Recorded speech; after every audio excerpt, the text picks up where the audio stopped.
2025 সালে মুসলমানদের জন্য অসাধারণ কিছু ঘটনা ঘটতেছে এবং বছরের একদম শেষে এসে সিরিয়ার যে বিজয় সেটা সম্পর্কে আমরা খুব কমই জানি, বাট এটা প্রবাবলি এই বছরের সবচেয়ে বড় সুসংবাদের একটা হতে যাচ্ছে। আমরা কতটুকু জানি কিন্তু আমাদের মুসলমান হিসেবে অবশ্যই জানা উচিত। কেন? কারণ সিরিয়া এমন একটা জায়গা যেখানে বহু বছর ধরে মুসলমানরা প্রচণ্ডভাবে নির্যাতিত হচ্ছে বিভিন্ন ইসলাম বিদ্বেষী গ্রুপ দ্বারা, বিভিন্নভাবে নির্যাতিত হচ্ছে। এবং আমরা এই ভিডিওতে দেখব যে তারা কীভাবে নির্যাতিত হচ্ছিল এবং কত তাড়াতাড়ি আল্লাহর রহমতে, বরকতে এবং ওই অঞ্চলের কিছু মুসলমানের প্রচণ্ড সাহসিকতায় কিভাবে তারা আসলে একটা স্বাধীন রাষ্ট্র হিসেবে নিজেদেরকে গড়ে তুলতেছে। প্রথমে বলে নেই যে কেন মুসলমানদের জন্য সিরিয়া ইম্পর্টেন্ট। প্রথমত হচ্ছে আমাদের মুসলিম ভাই বোনরা যেখানে নির্যাতিত হচ্ছে, যেখানেই তারা একটা অসহায় অবস্থায় আছে, আমরা চাই তারা অবিচার থেকে মুক্ত হোক। এটা মুসলিম হিসেবে আমাদেরকে চাইতেই হবে। অন টপ অফ ইট তারা এমন একটা জায়গায় আছে যেটা হচ্ছে বিলাদাস শাম। বিলাদাস শাম কেন ইম্পর্টেন্ট? বিলাদাস শাম কোন জায়গা? বিলাদাস শাম হচ্ছে গিয়ে গ্রেটার সিরিয়া, আপনার সিরিয়া, লেবানন, জর্ডান, প্যালেস্টাইনের একটা বিশাল অংশ জুড়ে হচ্ছে শাম। হিস্টোরিক্যালি এখানে প্রচুর নবী রাসূল এসছেন যারা তাওহীদের পথে, আল্লাহর পথে মানুষকে আহ্বান করছেন। আমরা যদি কোরআনের দিকে তাকাই, পার্টিকুলারলি কোরআনের সূরা বনী ইসরাঈলের 1 নম্বর আয়াতেই আল্লাহ কিন্তু ওই যে ওই ল্যান্ডের যে আল্লাহর একটা বিশেষ রহমত আছে সেটার কথা কিন্তু বর্ণনা করছেন। সুবহানাল্লাযী আসরা বিআবদিহি লাইলাম মিনাল মাসজিদিল হারামি ইলাল মাসজিদিল আকসাল্লাযী বারাকনা হাওলাহু লিনুরিয়াহু মিন আয়াতিনা ইন্নাহু হুয়াস সামিউল বাসীর। আল্লাহ বলতেছেন যে ওই যে মহান আল্লাহ যিনি একটা বিশেষ রাতে তার বান্দাকে উনি লাইলা মিনাল মসজিদুল হারামি, মিনিং উনি বলতেছেন যে মসজিদের হারামের এলাকা থেকে উনি মসজিদুল আকসার এলাকায় নিয়ে গেল। অ্যান্ড দেন ওইখানে আল্লাহ বলছেন বারাকনা হাওলাহু। এখানে ডেফিনেটলি আয়াতটা কিসের ব্যাপারে আসছে? মিরাজের ব্যাপারে। মিরাজের ব্যাপারে আসতে গিয়ে এখানে আল্লাহ একটা শব্দ আলাদাভাবে একটা কথাটা আসছে, সেটা হচ্ছে গিয়ে বারাকনা হাওলাহু, মিনিং হচ্ছে গিয়ে মসজিদুল আকসার সারাউন্ডিং যে ল্যান্ডটাকে আল্লাহ বিশেষভাবে আল্লাহ বারাকা দিছেন। এটা একটা ব্লেসড ল্যান্ড, এটা কোরআনেই বলা আছে এবং কোরআনের এই জায়গাতে এটা বলা আছে, আরও অন্যান্য অনেক জায়গায় এটাকে ইন্ডিকেট করা হয়েছে। সো এইখান থেকে অনেক বড় বড় মুফাসসিরে কোরআন বলছেন যে এটা কোরআনের একটা একদম একটা ডিক্লারেশন, ঘোষণা যে এই ল্যান্ডটা ব্লেসড, এই ল্যান্ডটাতে আল্লাহর বিশেষ বারাকা আছে। অর্থাৎ এই এলাকাতে একটা অবশ্যই সবসময় একটা মুসলমানদের একটা গ্রুপ থাকবে যে গ্রুপটা বিশেষভাবে আল্লাহ প্রোটেক্ট করবেন এবং এই ল্যান্ডের মধ্যে অবশ্যই আল্লাহর বারাকা থাকবে। দ্যাট ডাজেন্ট মিন এখানে কোনো করাপশন হইতে পারে না অথবা কোনো খারাপ কিছু হইতে পারে না। ইট জাস্ট মিনস ওইখানে আল্লাহর একটা বিশেষ বরকত আছে।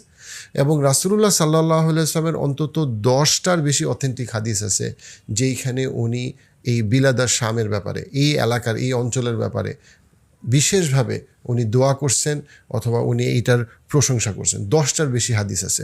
রাসূলুল্লাহ সাল্লাল্লাহু আলাইহি ওয়াসাল্লাম অথেন্টিক হাদিসে 2-3 বার বলছেন, ইয়া আল্লাহ ব্লেস ফর আস আওয়ার শাম, bless for us our Yemen.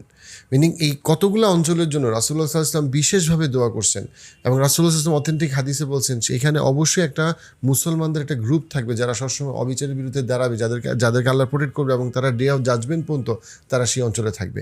It doesn't mean, আমি অ্যাগেইন কিছু মানুষ এখানে ভুল বুঝেছে, তারা বলে যে তাহলে এখানে কেন রক্তপাত হয়, তাহলে এখানে কেন করাপশন হয়। দ্যাট ডাজেন্ট মিন এই এলাকার সমস্ত মানুষই ভালো বা সমস্ত মানুষই জান্নাতে যাবে অথবা আমাদের সবাইকে সব অঞ্চল থেকে আমাদের ওই অঞ্চলে চলে যাওয়া উচিত, এই কথাটা এখানে বোঝানো হচ্ছে না। বরং বলা হচ্ছে যে ওই অঞ্চলে বিশেষ আল্লাহর রহমত আছে এবং একটা গ্রুপ অফ পিপল অবশ্যই ওইখানে সবসময় থাকবে যাদেরকে আল্লাহ প্রোটেক্ট করবেন এবং যারা তৌহিদের পক্ষে সারা জীবন থাকবে প্রজন্মের পর প্রজন্ম। সেই অংশটা, সেই পপুলেশনটা ছোট হইতে পারে, তারা একটা বৃহত্তর জনগোষ্ঠীর ছোট অংশও হইতে পারে, কখনো বড় হইতে পারে, কখনো ছোট হইতে পারে, সেটা নলেজ অফ আনসিন, সেটা আমরা জানি না। এখন আমরা চলে আসি আমাদের বর্তমানে কি হয়েছে। ঘটনাটা কি আমরা দেখতে পাচ্ছি, আসাদ যে মুসলিম বিশ্বে যতগুলো শাসক ছিল এর মধ্যে সবচেয়ে অত্যাচারী, খারাপ এবং নিজের দেশের মানুষকে সে যেভাবে অত্যাচার করছে এটা বোধহয় আর কোনো এই গত 50 বছরের মধ্যে আর কোনো মুসলিম শাসক তার জনগোষ্ঠীর উপরে করে নাই। অসম্ভব খারাপ লোক, সে এখন পালায় যাচ্ছে।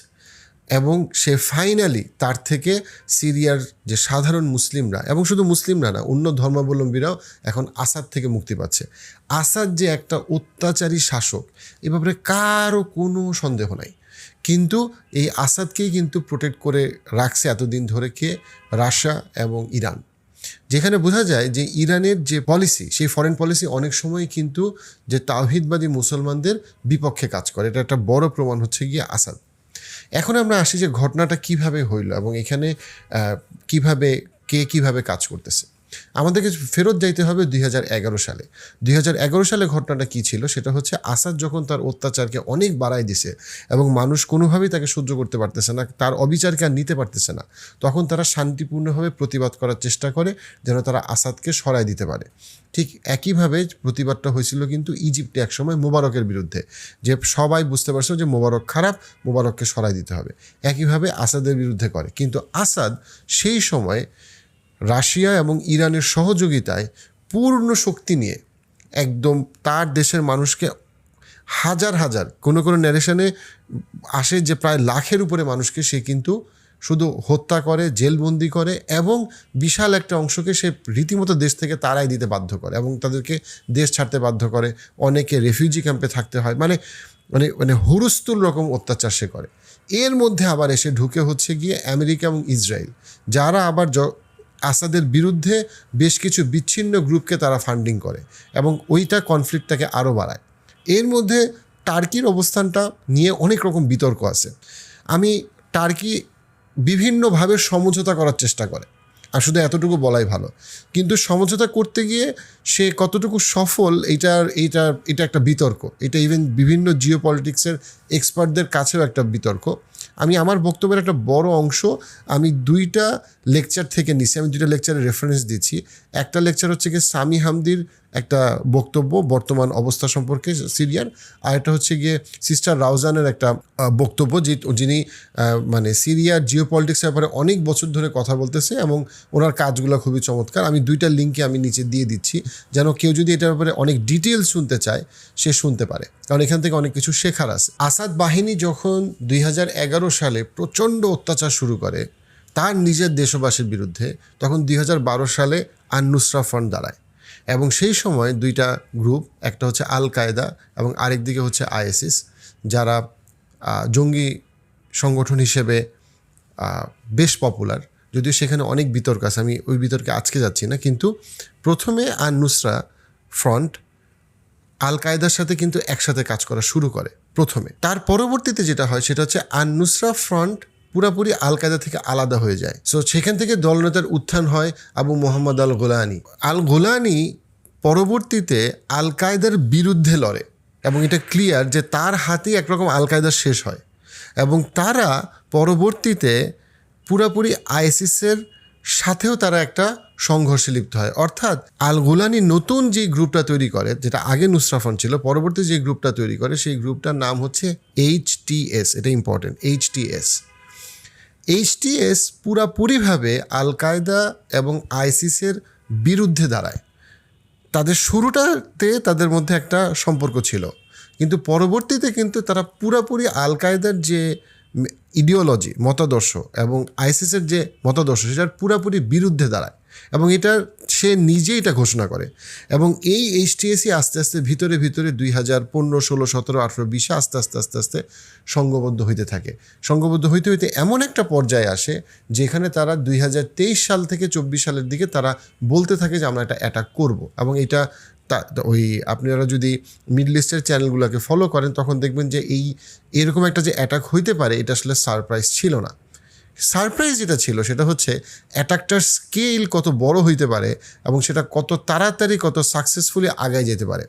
ঠিক যেমন হঠাৎ করে আমরা দেখলাম একটা সময় যে আফগানিস্তান থেকে শুধু আমেরিকা চলে গেল না, আমেরিকার পক্ষের যতগুলো গ্রুপ ছিল তারা সবাই চলে গিয়ে তালেবানরা কিভাবে আফগানিস্তানে তাদের ক্ষমতা নিয়ে নিল এবং এটা যেমন খুব তাড়াতাড়ি হয়েছে, ঠিক তার থেকেও আরও তাড়াতাড়ি আমি বলবো বিস্ময়করভাবে আমরা 2024 দেখতে পাইতেছি যে এই অ্যাটাকটা যখন HTS করলো তখন তারা প্রথমে ইদলিব, অ্যালেপ্পো থেকে শুরু করলো এবং সেখান থেকে তারা গোমা শহর, যেটা খুবই একটা ইম্পর্টেন্ট স্ট্র্যাটেজিক লোকেশন, আপনারা যদি ম্যাপটা দেখেন, এডিটর ম্যাপটা দেখাচ্ছে আপনাকে, এবং সেইখান থেকে তারা আস্তে আস্তে ডামাস্কাসে ঢুকে গেল। এবং যখন তারা ডামাস্কাসে ঢুকে গেল তখন তারা কি হইল, আসাদ কিন্তু পালায় যাওয়ার মতো অবস্থা হইল। এখন প্রশ্ন হইল, হঠাৎ করে যেখানে পুরো একটা জট, যেখানে রাশিয়া এবং ইরানের মতো বড় পাওয়ারফুল পার্টনাররা আসাদকে সাপোর্ট করতেছে, তারা কীভাবে হঠাৎ করে সরে যেতেছে? কিভাবে আমেরিকা এবং ইসরায়েল যারা বিরুদ্ধ পক্ষগুলাকে সাপোর্ট করতেছে, এবং এখানে কিছু কিছু মানে কি বলবো, জিওপলিটিক্যাল প্রিডিকশন হচ্ছে যে কিছু কিছু ক্ষেত্রে ইভেন আল কায়দা এবং আইএসিসকেও আর্মস সাপোর্ট দিতে হচ্ছে গিয়ে আমেরিকা এবং ইসরায়েল, এরকম কিছু কিছু জিওপলিটিক্যাল প্রেডিকশন আছে। এটার কোনো প্রমাণ আমার কাছে নাই, বাট এটা অনেক জিওপলিটিক্সের প্রেডিকশন। কেন? কারণ তাদের বক্তব্য হচ্ছে যে আমেরিকা, ইসরায়েল, রাশিয়া এরা সবাই চাইতো সিরিয়ার এই জায়গাটা কনফ্লিক্টের মধ্যেই থাকুক, কারণ এটা কনফ্লিক্টের মধ্যে থাকাটা তাদের জিওপলিটিক্যাল স্বার্থের জন্য ভালো, উইচ ইজ গ্রেটার ইসরায়েলের জন্য ভালো, যে এই শাম এলাকাটা সবসময় একটা কনফ্লিক্টের, মুসলমানরা এখানে মারামারি করতে হবে, কনফ্লিক্টের মধ্যে থাকবে। সো তারা এখানে শান্তি বা স্টেবিলিটি চায় না, প্রোগ্রেস চায় না, উন্নতি চায় না, স্টেবল জায়গা চায় না। এবং আমরা ইরাকে দেখছি কী হয়েছে, এবং আমরা অন্যান্য অনেক জায়গায় দেখছি কী হয়েছে। সেই জায়গাটাতে কীভাবে এই সবগুলো সুপার পাওয়ার হঠাৎ করে আস্তে আস্তে আলাদা হয়ে গেল, এবং এইটার আমার কাছে প্রথম ব্যাখ্যা হচ্ছে এটা আল্লাহর রহমত ছাড়া এটা কোনোভাবে সম্ভব না। আপনি যদি 2 বছর আগেও সিরিয়াতে কাউকে যদি আপনি বলতেন যে সিরিয়াতে এরকম একটা ঘটনা ঘটবে, এটা কেউ মানে এটা বিশ্বাস করার মতো ঘটনা না, কিন্তু কীভাবে এটা হইলো। কিন্তু আমি দেখি যে আল্লাহ কীভাবে পুরো জিনিসটাকে, আল্লাহ কোরআনে বারবার বলছেন যে তারা পরিকল্পনা করে, কিন্তু তাদের থেকে অনেক উত্তম পরিকল্পনা করে হচ্ছেন আল্লাহ, এবং আল্লাহর পরিকল্পনায় টিকবে। ঘটনাটা কি? ঘটনাটা হইল যে যখন তারা অ্যাটাকটা স্টার্ট করলো, HTS আর একটা স্টার্ট করলো, এখানে একটা শক্ত প্রেডিকশন হচ্ছে কি এই অ্যাটাকে একটা সাপোর্ট ছিল টার্কির, মিনিং কারণ টার্কি অনেক লম্বা সময় ধরে সিরিয়ার একটা বর্ডারকে গ্রেটার টার্কির অংশ করতে চায়, কারণ অটোমান এম্পায়ারের একটা বড় মানে একটা অংশ আসলে সিরিয়ার সাথে। সো টার্কির এখানে ইন্টারেস্টের একটা বড় জায়গা হচ্ছে এরদোগানের, যে সে চাচ্ছিল আসাদকে উইক করতে, এবং এই জন্য সে বারবার রাশিয়ার সাথে সে নেগোশিয়েট করতেছিল, কারণ রাশিয়া হচ্ছে মেইন পার্টনার আসাদের। সো এরদোগান বারবার রাশিয়াকে বলতেছিল যে তুমি আসাদকে বলো এখান থেকে সরতে, তাতে কি হবে, অটোমানরা এখানে আরও বড় ইনফ্লুয়েন্স তৈরি করতে পারবে। ইভেনচুয়ালি যেটা হয়েছে, HTSকে একটা বড় সাপোর্ট, একটা স্ট্রং জিওপলিটিক্যাল প্রেডিকশন দিছে আসলে টার্কি, অ্যান্ড ডেফিনেটলি এটা HTS এর ক্রেডিট, বাট এখানে একটা বড় পিছনে একটা সাপোর্ট ছিল টার্কির। এনিওয়ে, টার্কি এবং HTS, তার মূলত HTS তারা একবারে অ্যালেপ্পো এবং ইদলিব থেকে যখন তারা অ্যাটাক করা স্টার্ট করলো, ওই সময় আল্লাহ কীভাবে মানে আল্লাহর পরিকল্পনাটা কি দেখেন, রাশিয়া ইউক্রেনের সাথে যুদ্ধ করতেছে, এবং ওইখানে অলরেডি রাশিয়ার মানে ইকোনমি যথেষ্ট পরিমাণে একটা মানে সিরিয়াস অবস্থায় আছে। যদিও তারা ইউক্রেন ওয়ারটা জিততেছে, বাট তারা ইউক্রেন ওয়ারটাকে যত সহজ ভাবছে তত সহজ হয় নাই, এটা অনেক এক্সপেন্সিভ। সো তাদের একটা বিশাল ফোকাস কোথায়, ওইখানে। ইরান তার হিজবুল্লাহ এবং তারা বিভিন্ন ফ্রন্টে অলরেডি যেই পরিমাণ আপনার লেবাননে তারা ফোকাসড, তারা এখানে আর এই ফ্রন্টে তারা আরেকটা যুদ্ধ শুরু করতে চাচ্ছে না। সো এখান থেকে কী হলো, রাশিয়া এবং ইরান উইথড্র করলো। ট্রাম্প অলরেডি তার 2016 সাল থেকে তার নীতি হচ্ছে সে আসলে সিরিয়ায় নতুন করে কোনো ট্রুপস আনতে চায় না, কারণ আমেরিকা অলরেডি অনেক ফ্রন্টে ফাইট করতেছে, এবং আমেরিকা আনফর্চুনেটলি সব ফ্রন্টেই হারতেছে। আমেরিকা ইউক্রেনে টাকা দিচ্ছে, এটা টাকা পানিতে যাচ্ছে, খালি মানে কোনো কাজের কাজ হচ্ছে না। সে ইসরায়েলকে নিয়ে সে আগাইতে পারতেছে না, এবং ইসরায়েলকে বাধ্য হয়ে সিজ ফায়ার মেনে নিতে হয়েছে লেবাননে, অর্থাৎ ওইখানেও লাভ হচ্ছে না। On top of it America আবার সিরিয়াতে ফান্ডিং করবে, পক্ষে বা বিপক্ষে তার আগ্রহটাই।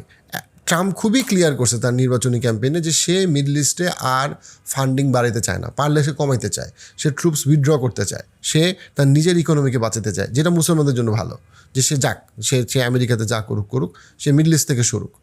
সো প্র্যাকটিক্যালি এইভাবে করে যেই সিরিয়াতে মনে হইতেছিল সবাই এসে কামড়াকামড়ি করতেছে, সেখান থেকে হঠাৎ করে সবাই আস্তে আস্তে তার আগ্রহ সরায় ফেলতেছে, এবং যাতে ওইখানকার যারা শান্তিকামী মানুষ, সেই শান্তিকামী মানুষ তার দেশটাকে যেই আশা নিয়ে তারা 2011 সালে তারা আসলে প্রোটেস্ট করতেছিল আসাদের বিপক্ষে, তার থেকে আরও ভালোভাবে, কিন্তু তারা অনেক সময় অনেক মানুষ মারা গেছে, অনেকে টর্চার্ড হয়েছে, বাট আলটিমেটলি তারা তাদের কিন্তু মাতৃভূমিটাকে ফেরত পাইল।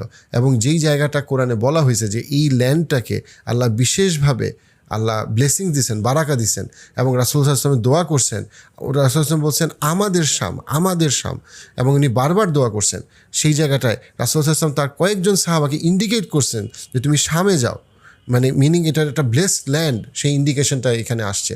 এবং সেই জায়গাটার জন্য কিন্তু আল্লাহর এই বারাকাতের যে একটা চিহ্ন, সেই চিহ্ন আমরা দেখতেছি। ভবিষ্যৎ কি হবে? এই ভিডিওটা যখন আমি শ্যুট করতেছি ডিসেম্বরের 8 তারিখ সকালে, তখন অলরেডি দামাস্কাস HTS দখল করার পথে। সামনে কি হবে এটা প্রতিদিন চেঞ্জ হচ্ছে, কিন্তু আমরা আশা করি এবং দোয়া করি যে সিরিয়ার যারা শান্তিকামী মানুষ তারা যেন আবার সিরিয়াকে ওইভাবে তৈরি করতে পারে যেটা আসলে সবার জন্য সুবিচার এবং নিরাপত্তার কারণ হবে। এখানে অনেকগুলো প্রশ্ন, উত্তর আমি জানি না। যেমন একটা প্রশ্ন হচ্ছে যে আসলে HTS কি একটা খুবই ইসলামী জঙ্গি সংগঠনের মতো আচরণ করবে, নাকি একটা একটা শান্তিকামী নিরাপদ মুসলিম রাষ্ট্র হিসেবে তৈরি করবে যেখানে বিভিন্ন ধর্মের মানুষ নিরাপত্তার সাথে থাকতে পারবে? এই প্রশ্নের উত্তর সরাসরি আমার কাছে না। আমি কীভাবে জানি? আমি জানি না, আমি ওই দেশে থাকি নাই কখনো, আমি যাই নাই কখনো। তবে কতগুলো ইন্ডিকেশন বোঝায় যে HTS আসলে কোনো জঙ্গি গ্রুপ না। এটা আমার কাছে কোনো নিশ্চয়তা নেই, আমি গ্যারান্টি দিতে পারবো না। তালেবানরা আসলে কেমন আমি জানি না। তালেবানদের অনেকগুলো দিক আছে যেটা চমৎকার, অনেকগুলো দিক আছে যেটার ব্যাপারে আলেমরা পক্ষে বলছেন, বিপক্ষে বলছেন।